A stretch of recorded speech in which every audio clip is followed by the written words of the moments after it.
नमस्कार। आज से ब्रह्मास्त्र विद्या का शुभारंभ करते हैं। ये एक ऐसी विद्या है कि जहां जिसके सामने सारी चीजें, सारे मंत्र, सारे तंत्र, सारे यंत्र, अघोर, जितनी भी विद्याएं है वो अपना सर झुका देती है। ये विद्या ब्रह्मांड को वश में करने की ताकत रखती है। ये विद्या का परिणाम ये है, ये विध्वंसक है, और साथ में ये जब जब चलता है तब तब ये सबकी रक्षण करता है। साधक को अपने साधना पथ में अग्रसर होने के लिए, कुछ विद्या सीखने के लिए, या तो अपने आत्म तत्व तक पहुंचने के लिए, ब्रह्म तत्व तक पहुंचने के लिए, यह विद्या की जरूरत पड़ती ही है।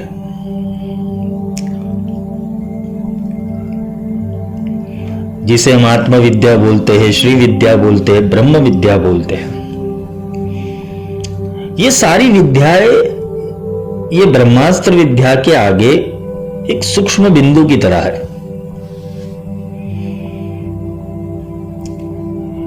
हमने शास्त्र पढ़े हैं, पुराण पढ़े हैं, वहां देखा है हमने कि जब जब ये ब्रह्मास्त्र चला है,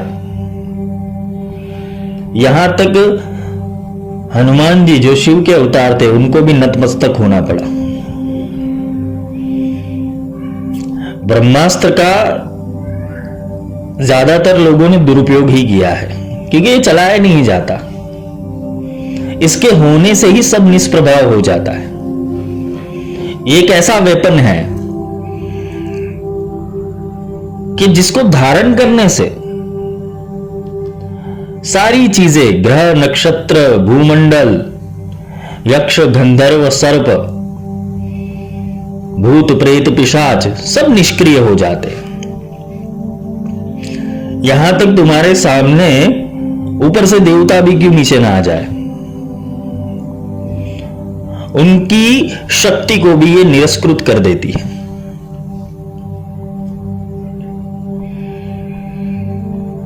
ब्रह्मास्त्र विद्या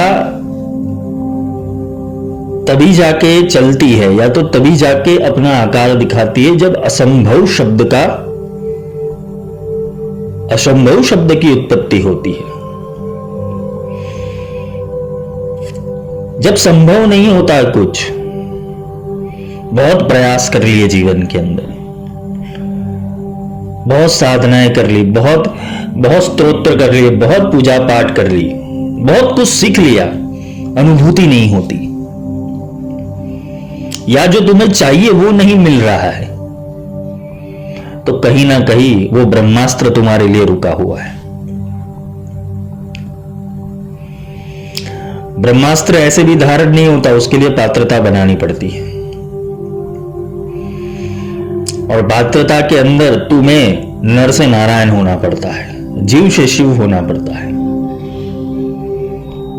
मनुष्य से देवता बनना पड़ता है, क्योंकि इसका तेज तो इंद्र के वज्र से भी कई गुना ज्यादा है।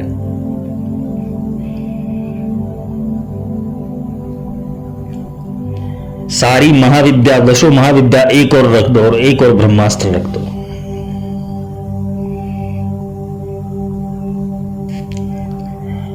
इसमें सिर्फ बगलामुखी, महाविद्या में बगलामुखी वो ब्रह्मास्त्र की देवी बोला गया है, क्योंकि ये देवी की उपासना से ही ब्रह्मास्त्र तक जाया जाता है।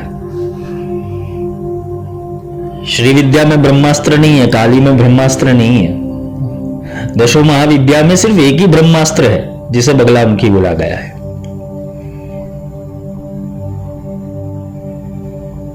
ये सामने वाले के तेज को निरस्कृत कर देती है, पीला कर देती है। कोई कितना भी बड़ा ज्ञानी हो, कितना भी बड़ा विद्वान हो, स्वयं देवता ही क्यों ना हो, ये विद्या के आगे वो फेल हो जाता है। और इसको साधने वाला भी आम मनुष्य नहीं होता है।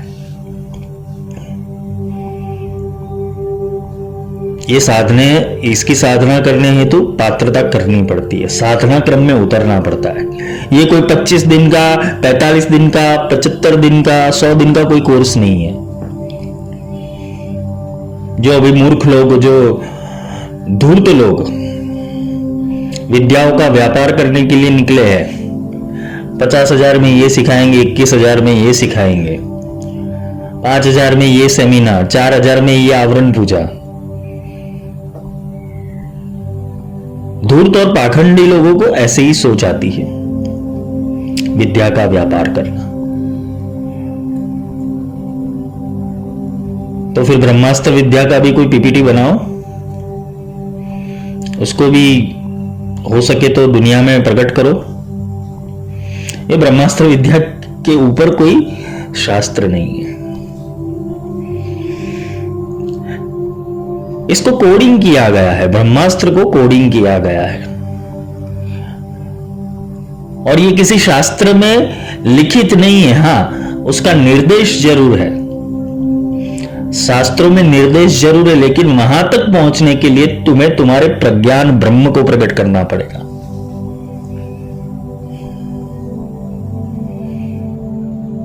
और जब ये प्रज्ञान ब्रह्म प्रकट होता है तभी जाके वो ब्रह्म विद्या तुम्हें समझ में आएगी, ब्रह्मास्त्र विद्या समझ में आएगी। जो कुंडलिनी में पड़ा हुआ है, जो चक्रास में पड़ा हुआ है, जो हीलिंग कॉन्सेप्ट में पड़ा हुआ है, जो छोटी मामूली सिद्धियों में पड़ा हुआ है, उसको ब्रह्मास्त्र का नॉलेज कैसे होगा? जो पृथ्वी के बाहर का कुछ सोच ही नहीं सकता। कुछ लोग कहते हैं आकाशिक रिकॉर्ड। ब्रह्मास्त्र के लिए ये तो सिर्फ बोलते हैं ना कि एक अंगूठे जितना चरण है उसका।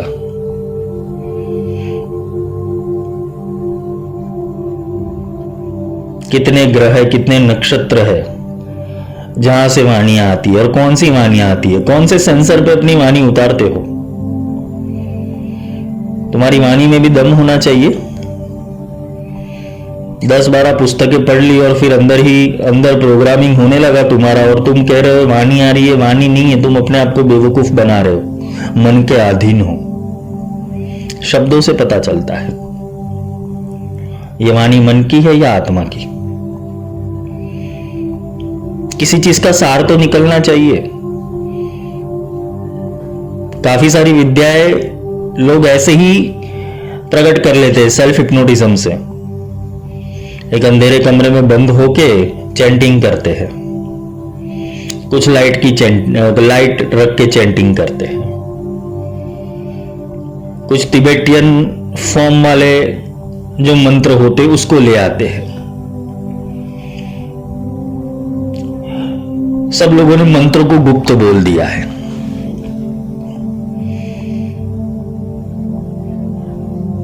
मंत्र का अधिकार, मंत्र की पात्रता, किसी की कोई पात्रता है ही नहीं। किसी की कोई पात्रता है ही नहीं।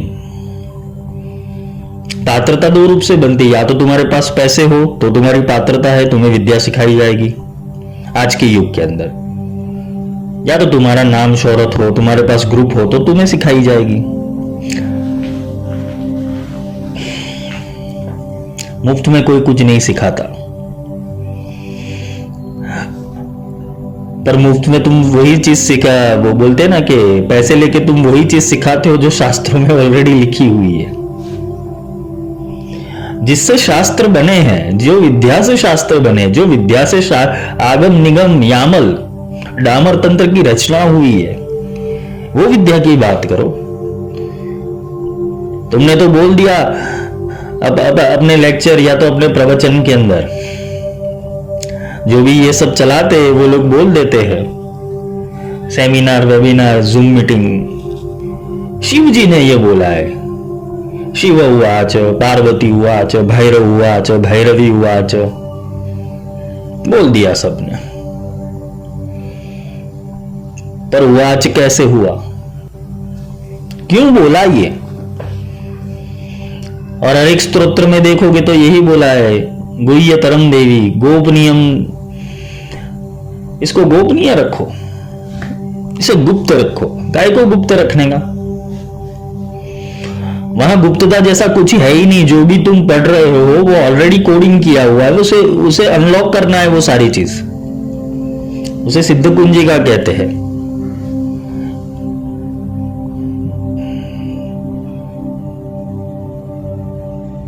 लोग तुम्हें बेवकूफ बनाते, वेबिनार सेमिनार करते, प्राणायाम सिखाते हैं, फिर मंत्र की चैंटिंग सिखाते हैं, कैसे मंत्र बोला जाता है, कैसे यंत्र का लेखन होता है, कैसे उच्चारण किया जाए, कैसे भाव प्रकट किए जाए। ये तो बेवकूफ बनाने के धंधे, ये तो तुम्हें ऑलरेडी आता है सब कुछ।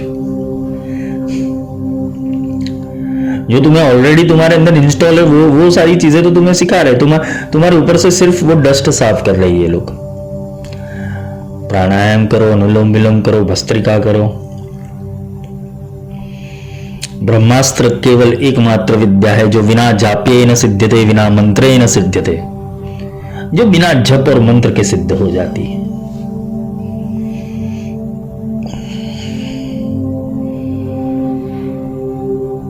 जो बिना मंत्र के और जप के सिद्ध हो जाती है। इसके लिए कोई कोर्स करने की जरूरत नहीं है। तुम्हें वो ब्रह्म के सामने समर्पण करने की जरूरत है। ब्रह्मास्त्र एक ही चीज से स्तंभन होता है, वो समर्पण। और ब्रह्मास्त्र चलता भी एक ही चीज से है, वो है समर्पण। जब तक तुमने खुद को साफ ही नहीं किया है अंदर से, तुम कितने भी मंत्र कर लो, तुम्हारी पैटर्न्स ही क्लियर नहीं है, तुम्हारे संस्कार ही क्लियर नहीं है, तुम्हारे अंदर शक्ति का संचय ही नहीं हुआ है। तुम प्राणायाम करके प्राण की ऊर्जा बढ़ा रहे हो, प्राणायाम करके प्राण की ऊर्जा बढ़ा रहे हो और बार बार वो कुंडलिनी को धकेल रहे हो नीचे। प्राणायाम करने से कुंडलिनी का उत्थान होता है। किसने बोला? कौन सिखा रहा है ये सब तुम्हें?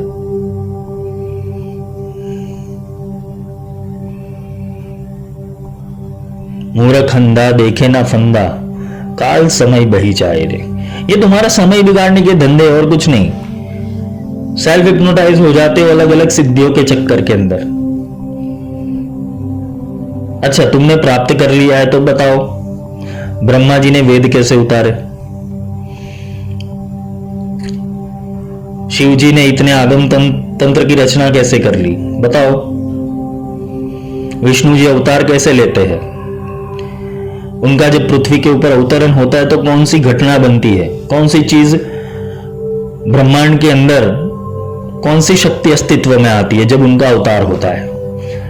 ये सब प्रश्नों के जवाब ले आओ, अगर तुम्हें वो चीज की प्राप्ति हो गई हो तो।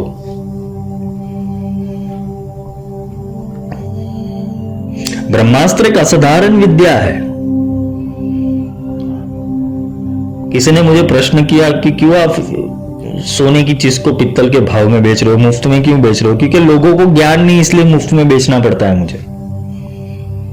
ग्राहक मिले तो कुछ कहूं, और ये मेरी कोई पैटर्न नहीं है, ब्रह्म का आदेश है, ये परमात्मा का आदेश है, इसलिए मैं इसको निशुल्क दे रहा हूं। मुझे किसी से कोई स्वार्थ नहीं, ना किसी का रुपया चाहिए, ना पैसा चाहिए, ना धन चाहिए, ना दौलत चाहिए, ना मुझे मान की पड़ी है, ना प्रतिष्ठा की पड़ी है। मुझे समझने वाला, मुझे देखने वाला, मेरे साथ चलने वाला और मेरे ऊपर कृपा रखने वाला वो ब्रह्म है, वो भगवती है। और भगवती ने मुझे एक ही चीज सिखाई है, बेटा सबके पास मुझे पहुंचा दे। क्योंकि वो भी दुखी होती है। कुछ फालतू लोग उसका कोर्स करवाते हैं, वाह, उसकी दीक्षा देने के पैसे लेते हैं, वाह। विद्या को बाजारू बना दिया है सबने।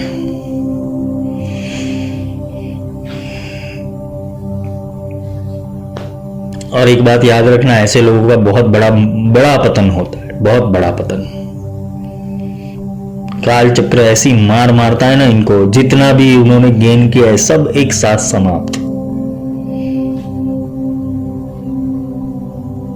विद्या के नाम पे पैसे ऐंठना जो लोग करते हैं उनका सब समाप्त कर दिया है, क्योंकि ब्रह्मास्त्र जब चलता है तब किसी की नहीं सुनता। और ब्रह्मास्त्र इसीलिए चलता है कि जब परिवर्तन करना हो।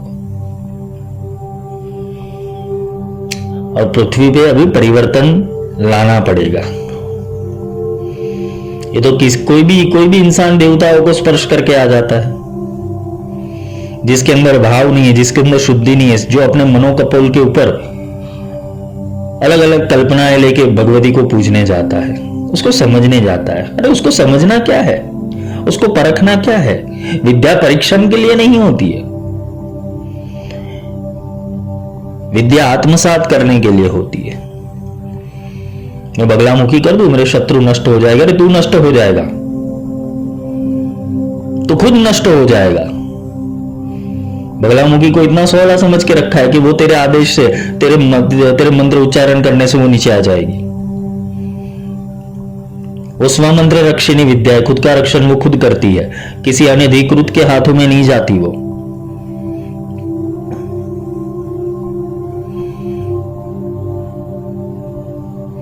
और अगर कोई लोभवश उसका दुरुपयोग भी करता है तो उसका पतन भी वही करती है। धम बगले युग परिवर्तन करे। वो एक मुष्टिका देगी, एक प्रहार करेगी, एक गदा का प्रहार करेगी, सारा समूल विनाश कर देती है वो। भगवती को सिर्फ और सिर्फ भक्ति और समर्पण से राजी किया जाता है, ये बात हमेशा याद रखना। भगवती को सिर्फ और सिर्फ तुम्हारा समर्पण चाहिए। ये जो ब्रह्मास्त्र विद्या है उसके रहस्य में जाने के लिए पहले तो तुम्हारे अंधविश्वास को तोड़ना पड़ेगा, तुम्हारी पैटर्न्स क्लियर करनी पड़ेगी।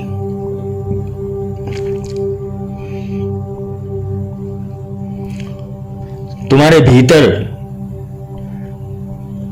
जो आत्मा, मन और साक्षी है उसको समझना पड़ेगा। ब्रह्मास्त्र कैसे पैदा होता है? जब किसी ब्रह्म का आगमन तुम्हारे भीतर हो जाए। वो चैतन्य ब्रह्म जब तुम्हारे अंदर रमने लगे तब ये प्रकृति पूरी वशीभूत हो जाती है तुमसे। वो ही फिर स्तंभन करती है, वही मोहन करती है, वही मारण करती है, वही उच्चाटन करती है, वही वशीकरण करती है।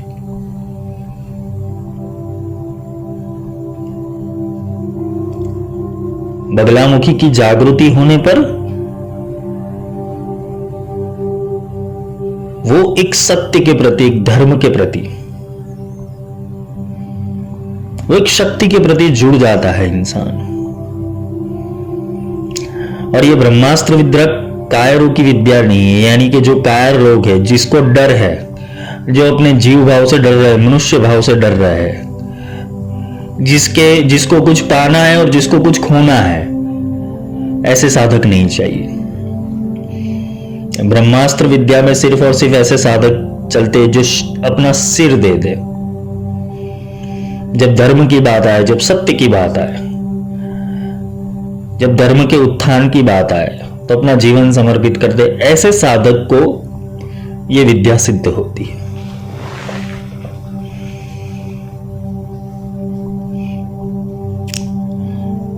क्योंकि इसका जो प्रभाव है, इसके प्रभाव से देव मंडल, यक्ष मंडल, गंधर्व मंडल, किन्नर मंडल, जितने भी मंडल है वो सारी तुम्हारी स्तुति कर रहे नीचे आते। ये ब्रह्म का अवतरण हुआ है। आपने संतों का जीवन देखा होगा, महात्माओं का जीवन देखा होगा। ईश्वर या देवता उनके पास आते थे। क्यों आते थे? वो ब्रह्म को समझने के लिए। जब कृष्ण ने जन्म लिया पृथ्वी के ऊपर, तब वो गाय चराने गए थे। ब्रह्मा जी का स्मृति भ्रंश हो गया था। स्मृति भ्रंशा बुद्धिनाशो। तो ब्रह्मा जी की स्मृति भ्रंश हो गई, उन्होंने वो भूल गए कि विष्णु के अवतार में ब्रह्म का अवतरण हुआ है,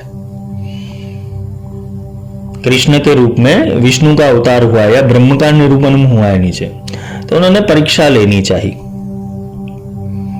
तो ब्रह्मा जी ने क्या किया, सारे ग्वाले और सारी जो गाय थी उसको लेके अपने ब्रह्मलोक चले गए। तो यहां तो ब्रह्म स्वयं मौजूद था, उसके लिए तो ब्रह्मलोक क्या, विष्णुलोक क्या, शिवलोक क्या, वो तो अपनी आंखें बंद कर देता है, दिख जाता है उसे। कृष्ण ने उतनी ही ग्वाले और उतनी ही गायों को नीचे उतार दिया, वही रूप, वही रंग, वही ढंग नीचे उतार दिया। ब्रह्मा जी सोचने पे मजबूर हो गए, ये कैसे संभव है।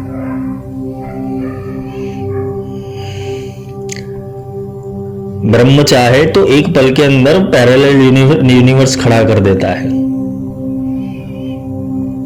कि तुम किसको बांधने की कोशिश कर रहे हो, किसको पकड़ने की कोशिश, तुम्हारा है क्या?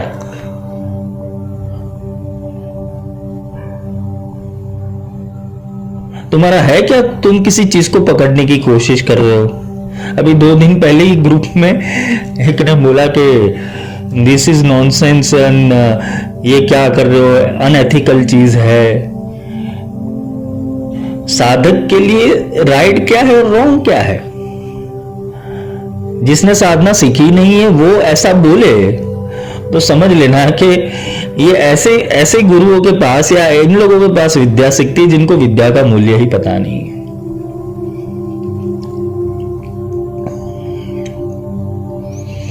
यहां किसी की निंदा की बात नहीं, लोगों की सोच की बात है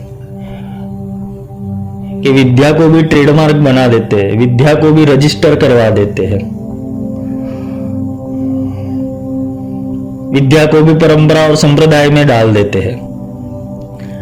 अच्छा, ब्रह्मास्त्र विद्या ये सबसे परे है, क्योंकि ब्रह्मास्त्र ये सब के अंदर कोडिंग नहीं डालता, क्योंकि उसका कोड सिर्फ और सिर्फ वो ब्रह्म के पास रहता है, ऊपर ब्रह्म के पास रहता है।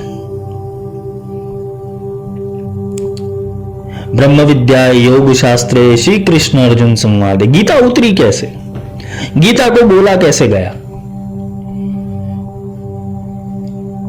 गीता आई कहां से?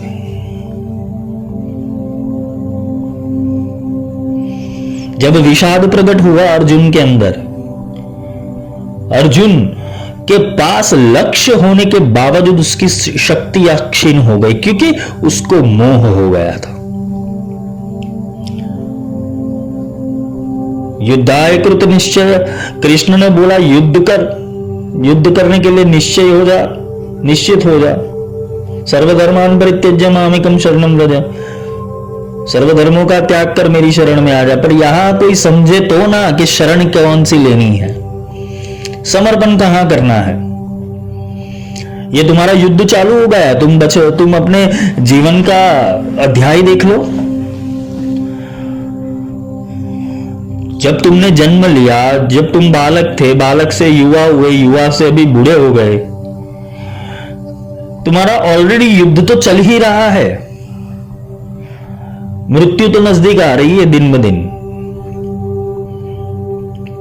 मृत्यु से पहले जागना है, और जो मृत्यु से पहले जाग जाता है और वो ब्रह्म की प्राप्ति कर लेता है, फिर उसके लिए मृत्यु, महामृत्यु, उसके ऊपर वो इमॉर्टल्स हो जाता है, मृत्यु के ऊपर विजय प्राप्त कर लेता है। उसके लिए मरना अभी कोई बोलते हैं ना कि असाधारण घटना नहीं है। मृत्यु उसके लिए सिर्फ और सिर्फ एक पड़ाव रह जाता है। फिर हम बोलते हैं, सब लोग बोलते हैं, ये तो मैं देख रहा हूं ये फेसबुक के ऊपर और ये व्हाट्सएप के ग्रुपों के, हम अनंत है, हम शिव है, हम आदि है। अरे बोलने से क्या होगा, हम आत्मा है, बोलने से क्या होगा, अनुभूत तो करो। हम अनंत तो कहां जाएगा भाई, तू बता मेरे को। ये खुद ही खुद बोलते हैं लोग।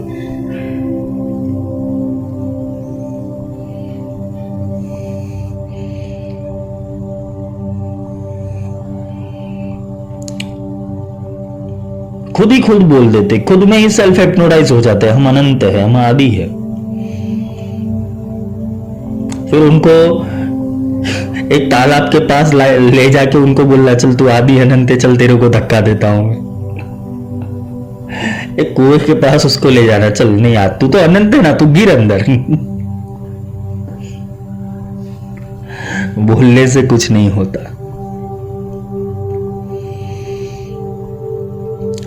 ब्रह्मास्त्र की जो विद्या है वो ये खोखली चीजों के ऊपर डिपेंड नहीं करती। जन्म मृत्यु जरा व्याधि पीड़ितम कर्म बंधन है, इसके ऊपर डिपेंड ही नहीं करती। ये सबसे परे हो गई है। ये इच्छा क्रिया ज्ञान इससे भी परे हो गई है।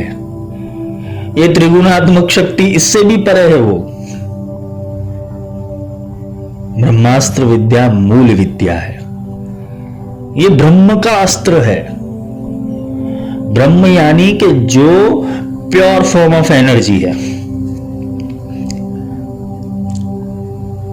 ये एनर्जी को डाइल्यूट नहीं किया जाता, इसका कहीं पे मिश्रण नहीं किया जाता। ये कोई रसायन के अंदर सेट नहीं होता।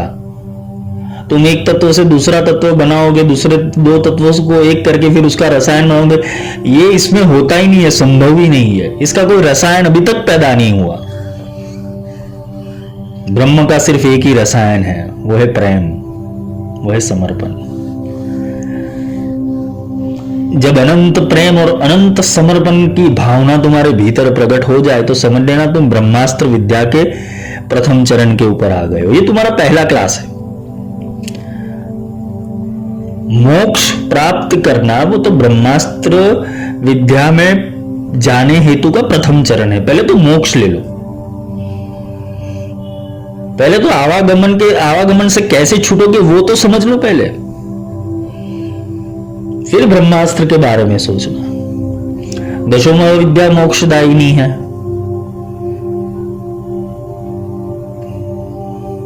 भोग और मोक्ष दशो महाविद्या देती है। मोक्ष तो एक पड़ाव है। मोक्ष के काबिल होना वो ब्रह्मास्त्र का प्रथम पड़ाव है।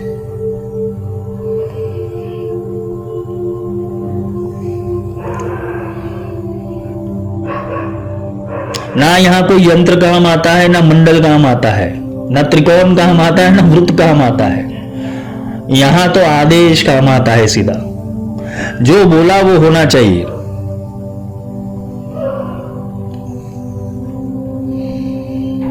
जब तुम्हारी और गुरु की ऊर्जा सम्यक रूप में प्रकट हो जाती है, साम्य भाव में प्रकट हो जाती है, तब जाके वो ब्रह्म का निर्माण तुम्हारे अंदर होने लगता है और फिर तुम्हें वो ब्रह्मास्त्र विद्या की समझ दी जाती है, साम्यक ज्ञान दिया जाता है।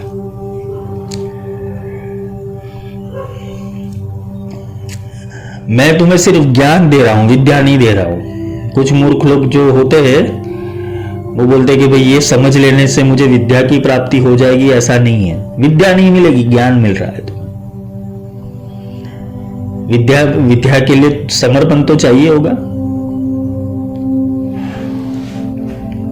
ब्रह्मास्त्र विद्या धारक करने वाला जो शिष्य होता है, जो साधक होता है, वो जहां जहां चलता है वहां वहां दुर्घटनाएं बंद हो जाती है, वहां वहां दुष्काल बंद हो जाते हैं, वहां वहां वास्तु की शांति हो जाती है, ग्रहों की शांति हो जाती है, अरिष्ट की शांति हो जाती है। भूत प्रेत उसको देखकर भाग जाते हैं, वो तो मूर्छा में चले जाते हैं। यहां तक कि कोई देवी तत्व, दैव तत्व वाला, वो भी ये ब्रह्म के आगे अपना सर झुका देता है। क्योंकि देवता भी बने तो तत्व से है ना, ब्रह्म तो तत्वातीत है, उससे ऊपर है।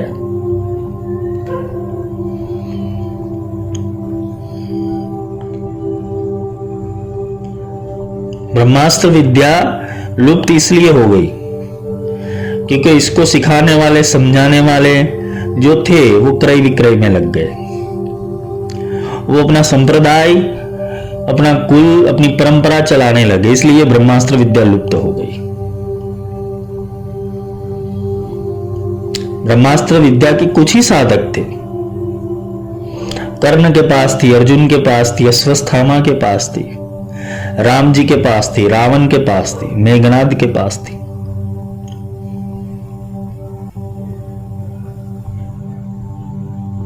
ब्रह्मास्त्र यानी ब्रह्मा का कोई आयुध नहीं है, ब्रह्म का अस्त्र है, ये ब्रह्मा से परे है।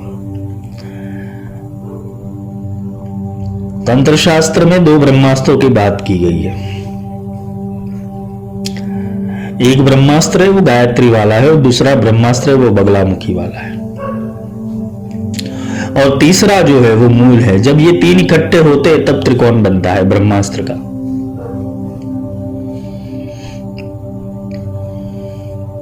गायत्री का जो ब्रह्मास्त्र है वो पंच तत्वों तक सीमित है। पंच तत्व जहां जहां फैले वहां वहां वो कुछ सुधार सकता है या बिगाड़ सकता है। जिसने गायत्री का ब्रह्मास्त्र धारण किया है, बगलामुखी का ब्रह्मास्त्र धारण करने वाला वो आत्मा तक पहुंच सकता है, और जिसने मूल ब्रह्मास्त्र प्रकट किया हुआ है वो ब्रह्मांड में कहीं पे भी जा सकता है, कुछ भी सुधार सकता है। ये त्रिकोण है ब्रह्मास्त्र का, ये तीनों मूल शक्तियां।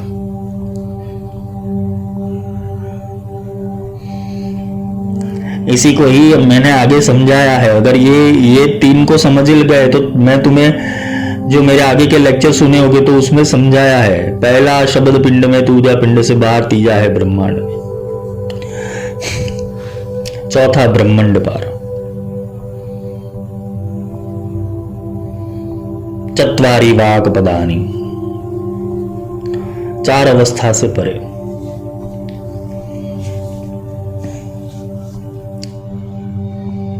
ना मध्यमा, न वैखरी, न परा, न पश्यंती,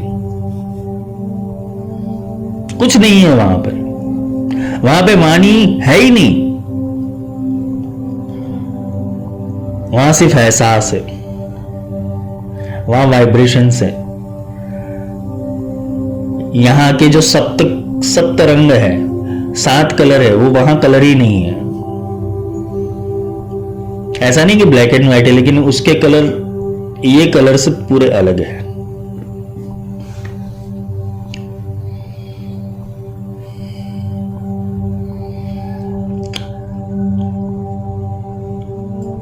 सिंबल बनाना, फिर क्या करते हैं, हीलिंग देना, चक्र स्थापन करना, लेखनी बनाना, नंबर्स बनाना, मंत्र बनाना, स्तोत्र बनाना, वाणी उतारना, ये सब चीजें उसके लिए सामान्य है। जब ब्रह्मास्त्र के अंदर कोई प्रवेश कर जाता है तो ब्रह्मास्त्र की ऊर्जा में प्रवेश कर सकता है, वो तो अनेक कलाओं का धनी ऐसे ही हो जाता है। उसके लिए कोई भी कला सामान्य हो जाती है। वो किसी भी वस्तु को हस्तगत कर देता है। यम यम स्पृशति हस्तेन यम यम पश्यति चक्षुषा सवं दासदा याति सार सारमिमं मनु। वो सारी चीजों को अपने हस्तगत कर लेता है, मल्टी टैलेंटेड बंदा हो जाता है वो। जैसे भगवान कृष्ण के अंदर 64 कलाएं थी, कहां से सीखी? इतना समय ही नहीं था उनके पास। पूरी जिंदगी तो राक्षसों से लड़ते रहे, छोटे थे सब, तब से राक्षसों से लड़ते रहे। तो ये 64 कलाएं प्रकट कहां हुई? वो ऑलरेडी थी।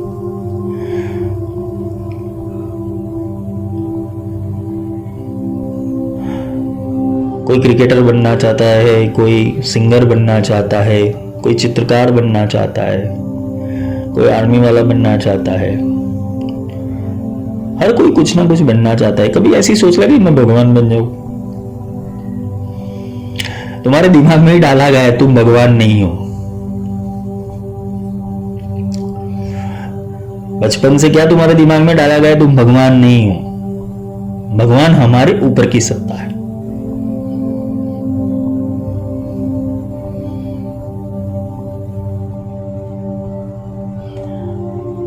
हर किसी ना किसी का लक्ष्य होता है, और किसी का लक्ष्य भगवान नहीं है, परमात्मा नहीं है। कोई बच्चा छोटे नहीं मेरे को भगवान की प्राप्ति करना है ऐसा बोलेगा, भगवान प्राप्त नहीं है तो मिलते ही नहीं है। किसी किताबों में तो यही लिखा है, तो ये तो मिलता ही नहीं है किसी को।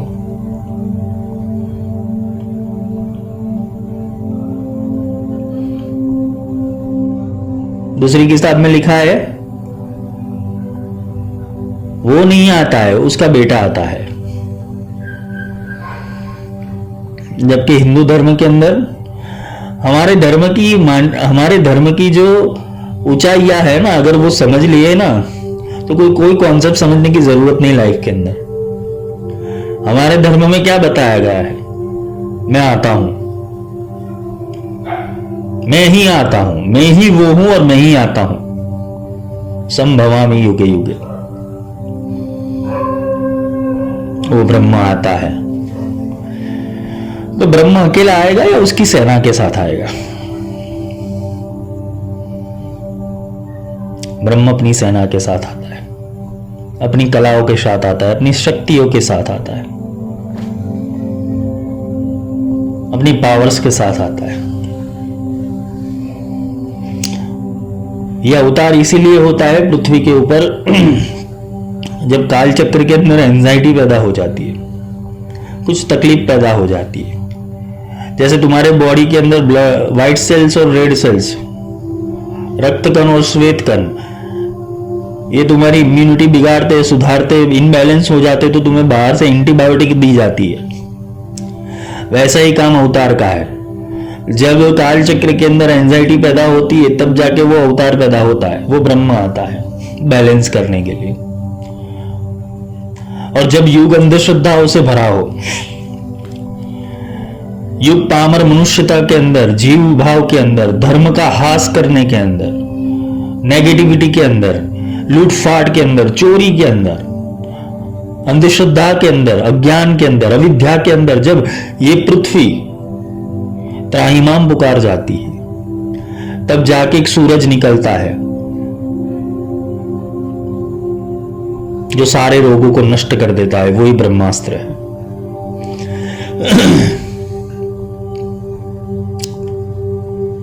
और वो ब्रह्मास्त्र अगर तुम में पैदा हो गया तो तुम भी वही सूर्य की किरण हो जाओगे।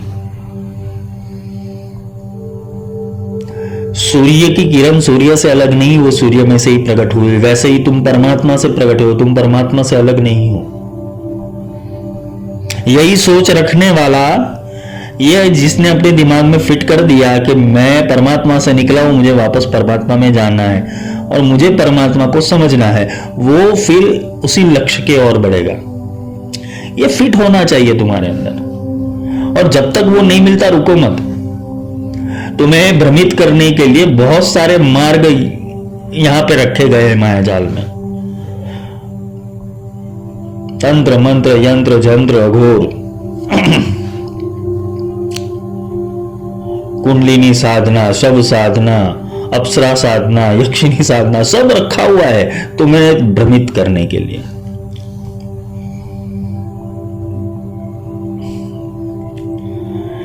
51 दिन पीपल के पेड़ के नीचे इतने से इतने प्रहर तक 21 माला का जाप करो, तुम्हें यक्षिणी मिल जाएगी। टोटके दिए गए पुस्तक में, मनोज पब्लिकेशंस, गजानन पब्लिकेशन, दिए गए टोटके। करो। किसी को पूछो कि यक्षिणी की प्राप्ति क्यों करनी है, बता नहीं, बस देखा ना, पढ़ा ना, बहुत रहस्यमय लगा कि ऐसा कुछ होगा। अरे भगवान तेरा भला करे, मूल ब्रह्म की ओर जाना, ये फालतू चीजों की ओर क्यों लगा हुआ है? अरे यक्षिणी है या गंधर्व है या किन्नर, वो तो सामने से आएंगे तुम्हारे पास। तुम ऐसा कुछ बन तो जाओ। और यही बनने के लिए गुरु की जरूरत पड़ती है। ये कोई क्लास में नहीं सिखाया जाता, वेबिनार सेमिनार के अंदर, वर्कशॉप के अंदर ये सारी चीजें नहीं सिखाई जाती है। ये मूर्ख लोगों के धंधे है। एक मूर्ख दूसरे मूर्ख को मूर्ख बना रहा है। उसको लगता है मैं भी ज्ञानी बन गया, वो भी ज्ञानी बन गया, बस दोनों एक दूसरे को हाई फाई देते हैं, नमस्ते करते हैं और एक अपने घर दूसरा अपने घर। यही चल रहा है दुनिया के अंदर। ये पद्धति गुरु पद्धति है, गुरु परंपरा से मिलती है, गुरु मंडल से ऊर्जा आती है। ये क्योंकि सारे गुरुओं को जवाब उत्तर देना पड़ता है। अभी जिसने जिस विद्या की प्राप्ति की या शास्त्र पढ़े, वो ऋषि, जिस ऋषि ने बनाया हुआ है या तो जिसके मुख से ये वाणी या विद्या प्रकट हुई है, तुम वही विद्या का व्यापार कर रहे हो। जबकि उसने क्या बोला था, उसने क्या बोला था कि ये विद्या सिर्फ समर्पित या तो पात्रता वाले को ही देना। तो वो ऋषि मंडल और गुरु मंडल क्या तुम्हें आशीर्वाद देंगे या श्राप देंगे? ये जो वर्कशॉप कर रहे हैं सब, तो जब मातृका या तो नाद ब्रह्म की रचना हुई, मातृका की रचना हुई, जिसने बनाया, तो उसने सामने वाले को बोला था कि भाई 1 तोला सोना दे। वहां तो पैसे नहीं थे, तो बोला होगा कि भाई 1 तोला सोना दे दे मेरे को। आज के उस जमाने में तो सोना चलता होगा, 1 तोला सोना दे दे, इसमें मैं तेरे को ये सिखा दूंगा। ऐसा किया था क्या? तो ये कौन सी गुरु परंपरा हो गई?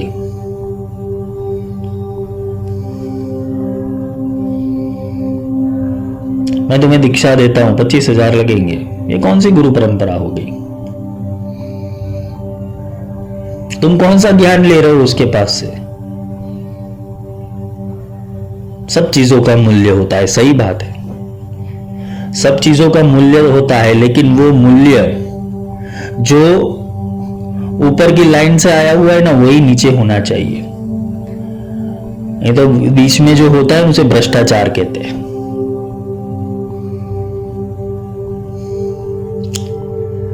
तो बगलामुखी यही है, इसे वल्गहनम कहा गया है वेदों के अंदर। वेदों के अंदर बगलामुखी को वल्गहनम कहा गया है, क्योंकि वेद के अंदर कोई आकार नहीं दिया गया है किसी देवता का। यह शक्ति बोली गई है कि अरिष्ट को नाश करने के लिए, कृत्याओं का नाश करने के लिए, नेगेटिविटी को हनन करने के लिए, साधक के सुख हेतु ये वल्गहनम आती है। तुम कितने भी जीवन के अंदर माया जाल में फंस जाओ, गलत चीजों में फंस जाओ, तुम्हारे आसपास इतना खराब वातावरण हो चुका है कि तुम ये सोच रहे हो कि इससे अच्छा तो मैं मर जाता। तुम्हारी सोच यही हो जाती है, तुम्हारी पैटर्न यही हो जाती है कि मुझे कैसे जीवन जीने को मिल रहा है। पर तुमने जब पुकार लगा दी उसको, वो ब्रह्म को, तो समझ लेना वो ब्रह्म की एक शक्ति तुम्हारे भीतर आ जाएगी। ब्रह्मास्त्र कोई ना कोई रूप से तुम्हारे पास तो पहुंचेगा ही पहुंचेगा। तुम्हें जागृत रहना है, अलर्ट रहना है। और तुम जैसे ही अलर्ट हो जाओगे, तुम्हारे सामने मायाजाल खड़ी कर दी जाएगी। कोई साधक साधना में जाता है तो साधना करने के लिए वो पहले तो खुद के अंदर डूबता है। खुद कोई पुस्तक लेके भगवान के सामने प्रेम से देखेगा और वो मंत्र करना शुरू हो जाएगा। पहले साधकों की जो स्तर होता है ये ऐसा होता है, जब कुछ आता नहीं है ना इंसान को, जब वो कुछ सीखा हुआ नहीं है, तब जो भाव लगता है ना परमात्मा के लिए, वो सच्चा होता है। वो बैठ जाता है, उसे मंत्र पढ़ना नहीं आता, लेकिन किसी ने बोला है कि मंत्र से परमात्मा खुश होता है, ये करने से ये मिलता है। फिर क्या करता है, वो रिसर्चर हो जाता है। तो जो पहले भाव लग रहा था ना, वो भाव नहीं लगेगा, अभी वो बुद्धि से काम ले रहा है। पर वो उसकी श्रद्धा, उसने जो बीज डाला था भक्ति का, वो अच्छा था, वो सच्चा था। तो मायाजाल तो सामने आ जाएगी। मायाजाल कैसे आएगी? कोई गुरु मिल गया, कोई पुरोहित मिल गया, कोई पंडित मिल गया, कोई शास्त्र मिले, कोई पुस्तक में से पढ़ लिया। ये सब पढ़ते पढ़ते पढ़ते पढ़ते उसके दिमाग में चल रहा था, जो मेरे को पहले शांति मिल रही थी अभी नहीं मिल रही है। तुम ये अपने आप पे ध्यान देना। तुम बहुत कुछ सीखना चाहोगे, तुम अंदर से अशांत हो जाओगे, तुम्हारे भीतर की शांति खोखली हो जाएगी। पूरे दिन दिमाग चलता रहेगा, ये करूं ये करूं ये करूं ये करूं, ये सीखूं वो सीखूं, और इसमें मायाजाल तुम्हें ग्रसित कर देती है। जबकि गुरु मिलता है तो क्या करता है, ये सब जंजालों में से निकाल दे। कहां पड़ा है, क्या कर रहा है बेवकूफ। गुरु तुम्हें पहले तो तुम्हारी की गई साधनाओं को बोलेगा तू इसको हटा पहले से। किसी को कुछ सिखाने के लिए उसको पहले साफ किया जाता है। पहले के जमाने के अंदर वो काली प्लेट आती थी लिखने के लिए, वो गुजराती में इन्हें स्लेट कहता था, गुजराती में उसे स्लेट कहते थे। उसके ऊपर क्या करते थे, हम लिखते थे, होमवर्क करते थे। होमवर्क करते करते क्या होता था कि पूरी स्लेट भर जाती थी, वो बोर्ड भर जाता था। फिर क्या करता, दूसरा लिखना है तो कैसे लिखेंगे, अभी दोनों साइड भर गई है, तो हम उसको पोंछ देते थे, फिर नया लिखते थे। एक के ऊपर दूसरा राइटिंग नहीं होता। वैसे ही तुम्हारे भीतर जो संस्कारों की पैटर्न हो गई है, ऐसे हो गई है। बहुत जगह भटक ली। तीर्थ में ये बोला गया है, व्रत में ये बोला गया है, मंत्रों में ये बोला गया है, सब जगह सुन सुन के इतना दिमाग खराब हो गया सबका, कि जिससे होता क्या है कि वो जो सहला था, जो पानी पीने जितना सहला था ब्रह्म, उसको तुमने कॉम्प्लिकेटेड कर दिया।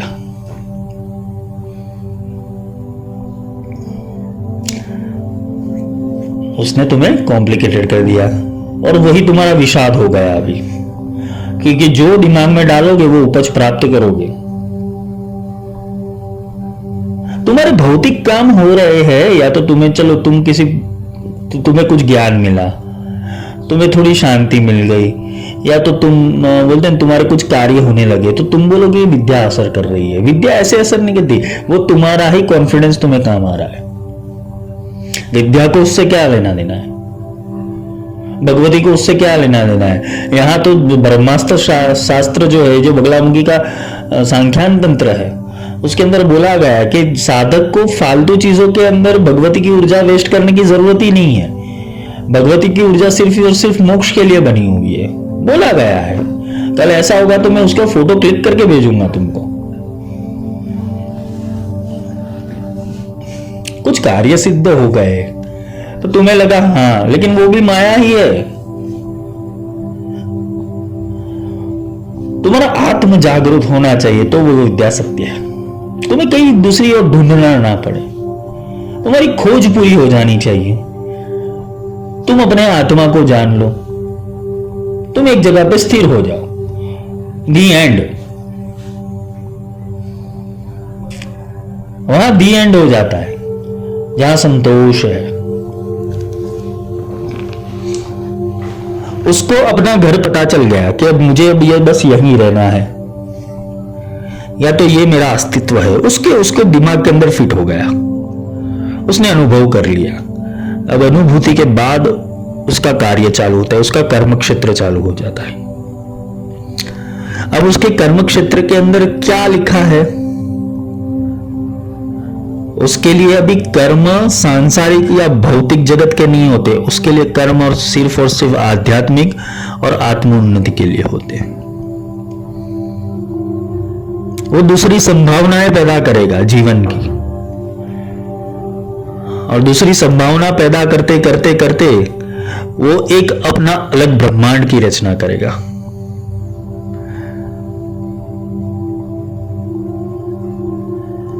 यही भगवान दत्त ने परशुराम को यह विद्या सिखाई थी कि हे राम, तुम संकल्प से ब्रह्मांड को पैदा कर सकते हो। एक संकल्प से एक ब्रह्मांड की रचना। सोचो बीज कितना पावरफुल होगा।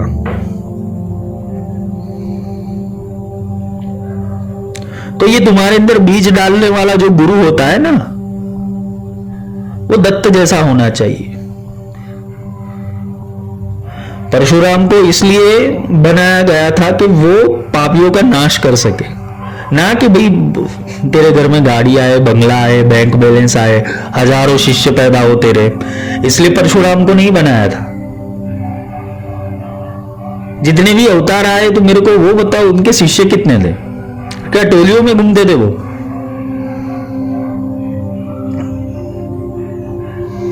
राम के गिने चुने शिष्य, गिने चुने लोग मानते थे राम को। विभीषण था, हनुमान जी थे, जामवन था, सुग्रीव था। राम को जाना तो जाना किसने? भरत था, लक्ष्मण था, केवट था, शबरी थी। और कितने पात्र मिलेंगे तुम्हें रामायण में? तुम कृष्ण अवतार ले लो, कितने पात्र मिल रहे हैं, कितने शिष्य थे? ब्रह्म का अवतरण वो शिष्य बनाने हेतु नहीं होता है, न समूह बनाने हेतु होता है। वो धर्म स्थापना के लिए होता है। जो साधुता परित्राण हो गई उसके लिए होता है ब्रह्म का अवतरण। ना कि तुम अपना ग्रुपिज्म चालू कर दो, संप्रदाय बना दो, योग बना दो, कुल बना दो, परंपरा बना दो।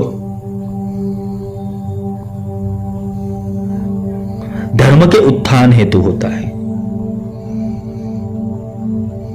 जब ईश्वर ने कहा है कि मैं आकाशवाणी हूं, मैं नाद ब्रह्म रूप हूं, तुम खोज किसको रहे हो फिर? गीता में कृष्ण ने यही बोल रहा है कि मैं आकाशवाणी रूप ब्रह्मनाद रूप से विचरण कर रहा हूं, तुम किसको खोज रहे हो फिर? और वो नाद मिल गया तो कृष्ण तुम्हारे भीतर आ जाएगा साक्षी रूप में। फिर किसको ढूंढ रहे हो? किसकी भक्ति कर रहे हो? स्वरूप के ज्ञान के बिना भक्ति करनी वो अंधी भक्ति है। और नाद ब्रह्म का सही अर्थ क्या है? जिस नाद ब्रह्म की लोग अभी वर्कशॉप करवा रहे, ये नाद सिखवा दूं, वो नाद सिखवा दूं, तो मेरे को तो वो तो सही नाद कौन सा है? जिस शब्द से राम कृष्ण भय वही शब्द भज लीजिए। जिस नाद से राम और कृष्ण का अवतरण हुआ, वो जन्मे थे तो एक बालक के रूप में ही जन्मे थे, लेकिन उनके अंदर सिंचन किया गया, उतारा गया वो नारायण तत्व को। और नारायण तत्व कहां से उतरा? वो नाद ब्रह्म से उतरा। नाद ब्रह्म का कौन सा नाद ब्रह्म? मातृ का नाद नहीं, कुंडलिनी नाद नहीं, पिंड का नाद नहीं, ये ब्रह्मास्त्र के नाद से, अनाहत नाद से।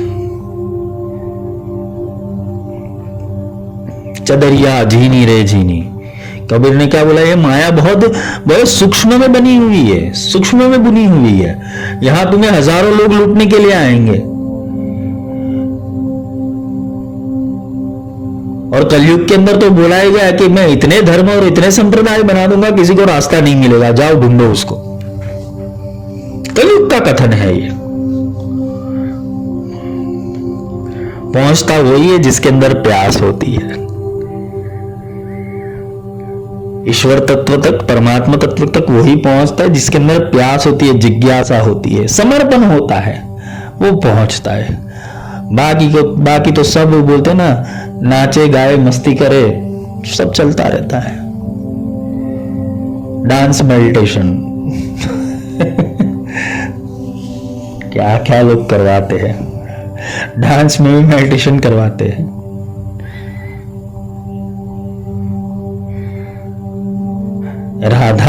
राधा थी, गोपिया थी, मीरा थी, हनुमान जी थे, वो कौन सा डांस मेडिटेशन करने के लिए गए थे? रस उतरता है, वो अपने आप रस उतरता है, किसी धुन के ऊपर नहीं। तुम तो यहाँ ऑडियो क्लिप बजाते हो, यूट्यूब के अंदर चैंटिंग बजाते हो, फिर नाचते हो और कहते हो कि डांस मेडिटेशन। काय को अपने आप को उल्लू बना रहे हो?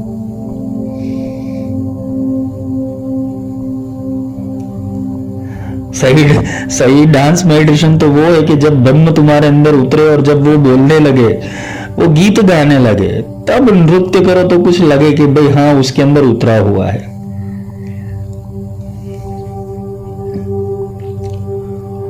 जब वो ब्रह्म उतरे तो तुम गान करो, तब समझे कि तुम्हारे भीतर गायत्री प्रकट हो गई है। और ब्रह्म उतरे और तुमको कब चीज निर्माण करो तो समझ लो कि तुम्हारे अंदर भुवनेश्वरी की कला उतरी है। और जब ब्रह्म उतरे और तुम साधकों के हित के अंदर दुष्ट और प्रपंचों का मर्दन करने हेतु जब अपनी विद्या का प्रयोग करो तो समझ लेना कि बगलामुखी का अवतरण हो चुका है। ये दंडिनी विद्या है। श्री विद्या के अंदर दंडिनी बोला गया हित से। मंत्रिनी है वो मातंगी और दंडिनी है वो बगलामुखी है। तो जब भगवान विष्णु ने पीतांबर इसलिए धारण किया है कि ये पीतांबर, ये जो पित्त कलर है, जो पीला कलर है, वो भगवती बगला से मिला हुआ है और परांबा से मिला हुआ है। उनके तेज से ही शंख चक्र गदा पद्म उनको मिले हैं। भगवती बगला तो कमलासनी है, कमलवासिनी ही है, उसी कमल में से वहां से लक्ष्मी प्रकट हुई है। दशो महाविद्या के अंदर जो अंतर रखता है वो मूर्ख है, सब एक ही है, सब एक है, वर्तुल है। मैं 10वां विद्या रहस्य में समझा था, सब वर्तुल है, सारी विद्या वर्तुल है। ट्रांसफॉर्मेशन है, एक ऊर्जा से दूसरी ऊर्जा में रूपांतरण होने का। तो ब्रह्मास्त्र वही है कि जो ये एक को समझ लेता है ना, वो सबको समझ लेता है। लेकिन एक को जो पूर्ण प्राप्त नहीं करता, वो फिर ऐसे ऐसे ये शिविर कर लूं, वो शिविर कर लूं, ये साधना कर लूं, वो साधना कर लूं, उसमें घूमता रहता है। पर जिसने एक सिद्धि प्राप्त की है, कैसे? श्री गुरु चरण सरोज रज निज मन मुकुर सुधार। अपने गुरु के चरण के अंदर रज के समान रहकर अपने आप को तपाकर जिसने सिद्धि प्राप्त की है, उसकी सिद्धि सत्य है। बाकी अगर तुम सिद्ध हो गए तो तुम लोगों का कल्याण करने लग जाते, बेवकूफ नहीं बनाते। किसी संत के पास देखा है कि भाई वो बोलता है कि भाई 50,000 रुपया दे दे तो मैं तुम्हें कोई विद्या सिखाऊं? किसी संत के पास जाओ तो पता चले, सही संत के पास जाओ तो। मिथ्यावाद प्रचार प्रसार हुआ है, और ये वेस्टर्न कल्चर ही है और कुछ नहीं। वेस्टर्न में ये सब होता है, भारतीय संस्कृति नहीं है। भारतीय संस्कृति के अंदर शीश दिए जो भूई तरे तो भी सस्ता जान। यहां शीश काट के भी दे देना तो भी सस्ता है सौदा, कर ले जीवन मुक्ति के लिए। पैसों से यहां कुछ नहीं मिलता है। और विद्या चढ़ जाती तो देखना ही क्या था, तो तुम सूरज की जैसे किरणें फैला के बैठ जाते। मूर्खों की तरह सब जगह कुछ ना कुछ ढूंढने नहीं जाते। प्रकट होना चाहिए। हरि व्यापत सर्वत्र समाना, प्रेम से प्रकट हुई मैं जाना। परमात्मा तो हर जगह है, लेकिन प्रकट कहां होता है? प्रेम से होता है। निराकार निज रूप है, प्रेम प्रीति सो से हो। या में सब कुछ बन मड़े, यूं जानो मन में। निराकार निज रूप है। मेरा रूप कौन सा है? भगवान ने क्या बोला? निराकार निज रूप है, मेरा रूप निराकार है। प्रेम प्रीति सो से, प्रेम और प्रीति से सेवन करना है उसका। तुम कहा ये हिप्नोटिज्म के चक्कर में पड़ गए। तुम्हारे मन के संस्कार है ये। तुम अंदर से तो वही हो, परमात्मा। तुम्हारे ऊपर इतने सारे आवरण चढ़ गए, ये 9 चक्र तुम्हारे ऊपर चढ़ गए हैं और तुम्हारा विस्तरण हो चुका है। तुम भूपूर हो चुके हो, जबकि तुम हो बिंदु। अब बोलो मेरे को श्री विद्या सीखनी है, श्री चक्र सीखना है। ये भूपूर हो चुके हो तुम, माया के अंदर तो हो, संहार क्रम के अंदर तो जी रहे हो तुम। क्योंकि तुम सब मरने वाले हो, हर एक बंदा मरने वाला है पृथ्वी के ऊपर। से संहार क्रम कहते हैं। संहार से फिर मूल बिंदु की ओर जाया जाता है। अरे भाई मूल बिंदु तुम ही हो। बैठा है घर भीतरे रहता है साचेद, वो अंदर बैठे बैठे तुम्हें समझा रहा है कि भाई मत भटक, मत भटक, मत भटक। बैठ मेरे पास में समझाता हूं। तुम्हें वही समझा सकता है जो तुम्हारा स्वरूप होगा, नहीं तो तुम्हें माया जाल में लोग खींच के ले जाएंगे। नहीं तो कोई बोलेगा ये मंत्र कर ले, कोई बोलेगा वो साधना कर ले, कोई बोलेगा ये तंत्र कर ले। जो तुम्हारा भला इच्छता होगा, जो गुरु, वो सीधा रास्ता दिखा देगा, वो तुम्हें भटकने नहीं देगा। एक साधे सब सदे, तुम्हें बोलेगा एक की साधना कर ले। हाँ चल, तुझे प्रॉब्लम है, तुझे कोई दिक्कत है, हाँ तो तू भगवती की आराधना कर ले, फिर तुम्हारे प्रॉब्लम सॉल्व हो जाएगी। फिर क्या हो गया? और प्रॉब्लम क्रिएट हो गए। कैसे? मुझे ये चाहिए, मुझे वो चाहिए। ठीक है चल, थोड़ी शक्ति और दिया, फिर अभी मूल तत्व के ऊपर वो आता नहीं है। जब बोलता है कि नहीं गुरुदेव, ये मैं पत्थर हूं, जो तराशना हो वो तराशो, ये मैं मिट्टी हूं, मैं गीली मिट्टी हो चुका हूं। मेरा समर्पण भी है, मेरा भाव भी है, मेरे अंदर आर्द्रता भी है। आपको जो आकार बनाना हो वो बनाओ, फिर मजा आती है गढ़ाई करने के। पर यहाँ तो घड़ाई करे तो उसके उसके ऊपर तो मन के ही इतने आवरण चढ़े हुए होते, कहां उसकी घड़ाई करे। ब्रह्मास्त्र ऐसे नहीं साधा जाता। ब्रह्मास्त्र साधने के लिए वो समर्पण होना चाहिए।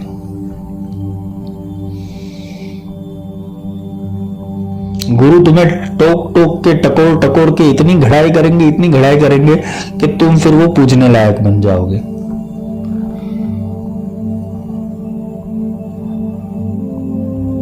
पूजा संत की ही होती है, पूजा परमात्मा की होती है, पूजा देवता की होती है।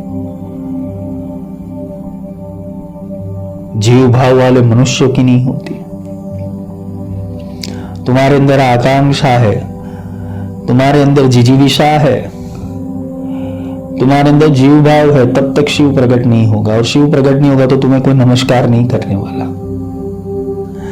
ब्रह्मास्त्र यही तो कहता है, ब्रह्मास्त्र विद्या यही तो समझाती है कि मैं तो सबसे परे हूं,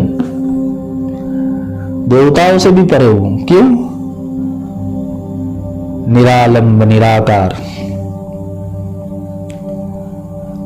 निरालंब है वो, किसी का आलंबन नहीं है, किसी से आलंबित नहीं है, कोई टैग नहीं लगा हुआ है उसके ऊपर। जब चाहूं तब प्रकट करूं, जब चाहूं लो कीजिए। और जब चाहे तब प्रकट होता है, जब चाहे तब सब कुछ समेट लेता है वो ब्रह्मास्त्र।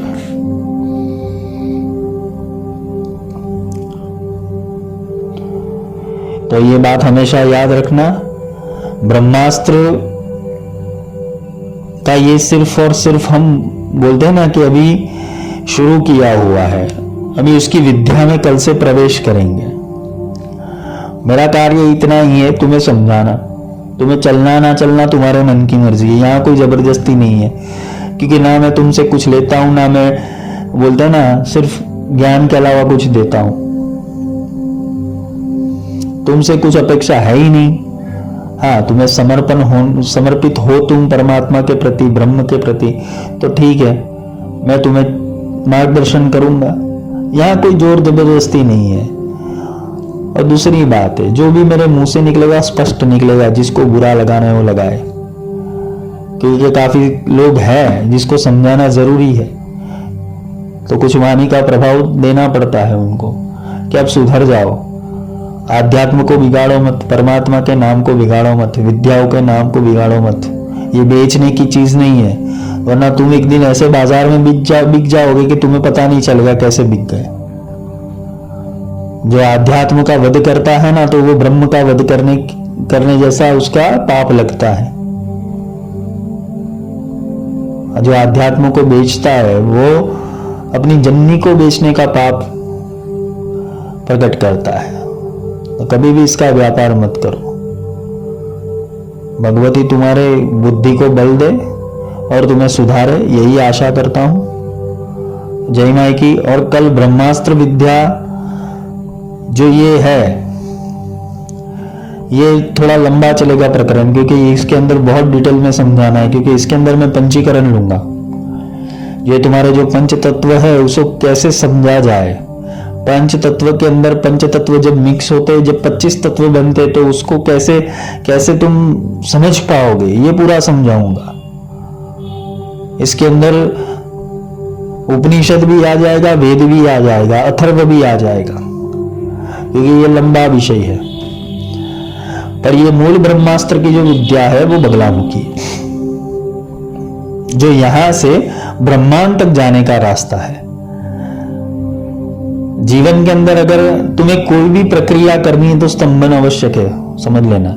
कोई भी विद्या सिद्ध करनी है तब भी स्तंभन आवश्यक है। तुम्हारे अंदर अगर स्तंभन नहीं हुआ, मन स्तंभित नहीं हुआ, मन रोका नहीं, तो कोई भी विद्या सिद्ध नहीं होगी। चाहे वो श्री ले लो, काली ले लो, मातंगी ले लो, तुम्हारा मन स्थिर नहीं हुआ तो कोई भी विद्या स्थिर नहीं होने वाली। और स्थिरता प्रदान करने वाली एक ही विद्या है 10वां विद्या में, वो है बगलामुखी।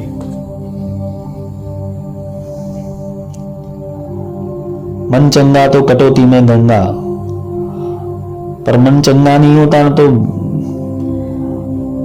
सबसे ले पंगा, ऐसा होता है। तो इसलिए ये बगलामुखी के विषय को समझना है। बगलामुखी के ऊपर लेक्चर तो मैंने किए हैं, जो साधकों ने सुना नहीं है वो तो सुन ले अवश्य, क्योंकि बगलामुखी के जो गुण हैं, वो विद्या कैसी है वो पहले हम समझेंगे, फिर जाके धीरे धीरे करके ब्रह्मास्त्र के ऊपर जाएंगे। ये ब्रह्मास्त्र अपनी कला कैसे फैलाता है। आज के लिए इतना ही। शुभ रात्रि।